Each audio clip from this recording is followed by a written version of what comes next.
Hello বন্ধুরা, আজকে চলে এসেছি দুপুরের ছোট্ট একটি মেনু নিয়ে। দেখুন, প্রথমে ভাত দিয়ে দিয়েছি, তারপরে বকফুলের বড়া দিয়ে দিয়েছি, তারপরে দিয়ে দিলাম বেগুন ভাজা। এরপর আসছে বাঁধাকপির ঘন্ট। বাঁধাকপি করেছিলাম একটু দিয়ে, কী বলে ওটা, ডালের বড়ি দিয়ে করেছিলাম।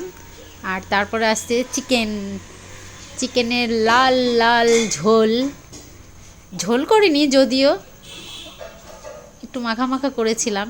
আমার মেয়ে সলিড খেতে ভালোবাসে না, তার জন্য ওকে হাড়ের মাংসগুলো বেছে বেছে দেওয়া হচ্ছে। সলিড একদম ভালোবাসে না খেতে, তাই বেছে বেছে দিয়ে দিলাম হাড়ের মাংস।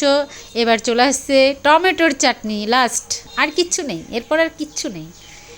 টমেটোর চাটনি দিয়ে দিলাম। থালায় জায়গা নেই, ধরনের ছোট থালা তো, খাই অল্প, তাই খেতে চাই, বলছে এত কিছু আমি খাবো না, খালি বকফুলের বড়া আর চিকেন দিয়ে খাবো।